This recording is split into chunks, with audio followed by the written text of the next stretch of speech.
మాజీ మంత్రి కేటీఆర్ హైకోర్టును ఆశ్రయించనున్నారు. ఈ మేరకు న్యాయ నిపుణులతో ఆయన చర్చలు జరిపారు. ఏసీబీ నమోదు చేసిన కేసును కొట్టేయాలంటూ ఇవాళ కేటీఆర్ హైకోర్టులో క్వాష్ పిటిషన్ వేయనున్నారు. నిన్ననే ఫార్ములా ఈ రేజింగ్ వ్యవహారంలో కేటీఆర్ పై ఏసీబీ కేసు నమోదు చేసింది. ఈ కేసులో కేటీఆర్ ను A1 గా చేర్చడంతో ఆయన్ని అరెస్ట్ చేస్తారని జోరుగా ప్రచారం నడుస్తుంది. ఈ నేపథ్యంలో తెలంగాణ భవన్ కు బీఆర్ఎస్ శ్రేణులు పెద్ద ఎత్తున చేరుకుంటుండగా పోలీసులు భారీగా మోహరించారు. రైట్, ఇదే అంశంపై మరింత సమాచారం మా ప్రతినిధి కృష్ణ అందిస్తారు. ఫార్ములా ఈ కేసు వ్యవహారంలో కేటీఆర్ అరెస్టుకు రంగం సిద్ధమైనట్లుగా తెలుస్తుంది. ఇప్పటికే నిన్న కేటీఆర్ను A1 గా పేర్కొంటూ ఏసీబీ కేసు కూడా నమోదు చేసింది. ఇక A2 గా ఐఏఎస్ అప్పటి మున్సిపల్ కార్యదర్శి ఎవరైతే ఉన్నారో ముఖ్య కార్యదర్శి అయినటువంటి ఐఏఎస్ అరవింద్ కుమార్ని A2 గా చేర్చింది. ఈ క్రమంలో ఇక కేటీఆర్ అరెస్టుకు రంగం సిద్ధమైనట్లుగా తెలుస్తుంది. అయితే అటు తనపై కేసు నమోదైన నేపథ్యంలో కేటీఆర్ హైకోర్టును ఆశ్రయించనున్నారు. ఇక ఈ వ్యవహారంలో ఫార్ములా ఈ కేసు వ్యవహారంలో తనపై నమోదైన కేసును కొట్టేయాలంటే ఆయన ఇవాళ హైకోర్టులో క్వాష్ పిటిషన్ కూడా దాఖలు చేసే అవకాశం ఉంది.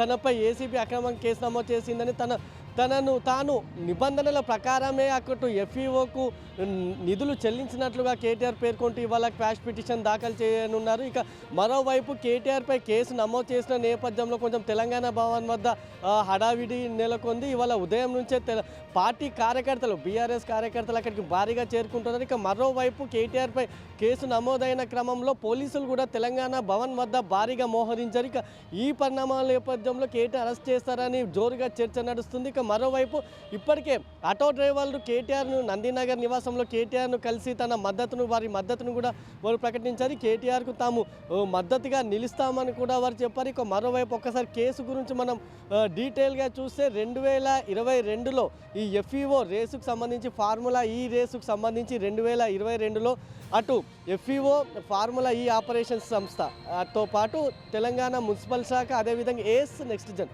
ఈ 3 సంస్థల మధ్య త్రైపాక్షిక ఒప్పందం జరిగింది. అయితే ఈ ఒప్పందం ప్రకారం ఈ 9th సీజన్ నుంచి 12 సీజన్లు ఈ 3 సీజన్లు కూడా హైదరాబాద్లో నిర్వహించాలంటూ ఈ ఒప్పందం జరిగింది. ఇక ఈ మేరకు 2023 ఫిబ్రవరి 10-11న ఫస్ట్ సీజన్ జరిగింది. అయితే ఫస్ట్ సీజన్ జరిగినాక స్పాన్సర్గా ఉన్నటువంటి ఏస్ నెక్స్ట్ జన్ ఈ ఒప్పందం నుంచి తప్పుకుంది. ఈ క్రమంలో ఆ ఏస్ నెక్స్ట్ జన్ ఒప్పందం నుంచి తప్పుకోవడంతో ఇక విదేశీ సంస్థలకు చెల్లించాల్సినటువంటి FEOకు చెల్లించాల్సిన సొమ్మును HMDA మున్సిపల్ శాఖ తరఫున HMDA చెల్లించింది. అయితే ఈ చెల్లింపులకు అటు HMDA నుంచి అటు ప్రభుత్వం సహా ఆర్థిక శాఖ నుంచి ఎటువంటి అనుమతులు తీసుకోలేదని కూడా ఆరోపణలు వచ్చాయి. ఇక కాంగ్రెస్ ప్రభుత్వం అధికారంలోకి రావడంతో ఆ క్రమంలో ఎన్నికలు జరిగాయి. ఆ తర్వాత కాంగ్రెస్ అధికారంలో రావడంతో ఈ ఆరోపణలపై ఏసీబీ విచారణకు కూడా కాంగ్రెస్ ఆదేశించింది. ఇంకా అప్పటి నుంచి ఏసీబీ విచారణ చేపడుతుంది. అయితే ఒప్పందం అటు ఏస్ నెక్స్ట్ జన్ స్పాన్సర్షిప్ ఒప్పందం నుంచి తప్పుకోవడంతో ఆ తర్వాత ప్రభుత్వమే అటు స్పాన్సర్గా కూడా నిధులు చెల్లించింది. అయితే అక్టోబర్ 2023 అక్టోబర్ 30న దీనికి సంబంధించి ద్వైపాక్షిక ఒప్పందం ప్రభుత్వానికి FEOకి ద్వైపాక్షిక ఒప్పందం కూడా జరిగింది. అయితే ఎన్నికల కోడ్ ఉండగా నగదు చెల్లింపు ఎలా చేస్తారనే ఆరోపణలు కూడా వచ్చాయి. అంతేకాకుండా విదేశీ సంస్థలకు ఇండియన్ ఓవర్సీస్ హిమాయత్ నగర్లో ఉన్నటువంటి ఇండియన్ ఓవర్సీస్ బ్యాంకు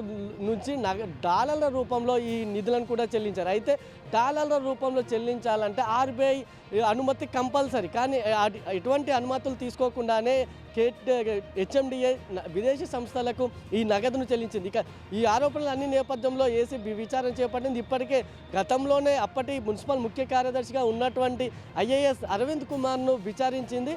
అయితే కేటీఆర్ మౌఖిక ఆదేశాలతోనే తాను నగదు చెల్లించినట్లు కూడా అప్పట్లో అరవింద్ కుమార్ ఏసీబీ ముందు ఒప్పుకున్నారు. దాని ప్రకారం ఏసీబీ విచారణ చేపట్టి కేటీఆర్పై కేసు నమోదుకు సంబంధించి గత నెలలోనే గవర్నర్ అనుమతి కోరింది. ఇక వారం క్రితమే గవర్నర్ కూడా కేటీఆర్పై కేసు నమోదుకు గ్రీన్ సిగ్నల్ ఇచ్చారు. ఇక గవర్నర్ గ్రీన్ సిగ్నల్ ఇచ్చిన పత్రాలు ఏవైతే ఉన్నాయో అవి 2 రోజుల క్రితమే CS శాంతకుమారి ఏసీబీకి పంపించింది. ఇక ఆ పత్రాలు గవర్నర్ నుంచి గ్రీన్ సిగ్నల్ పత్రాలు అందడంతో ఏసీబీ కూడా దర్యాప్తు ముమ్మరం చేసి నిన్ననే కేటీఆర్పై కేసు నమోదు చేసింది. ఇక కేటీఆర్పై కేసు నమోదు చేసిన తొలుత వీరికి నోటీసులు జారీ చేసే అవకాశాలు ఉన్నాయి.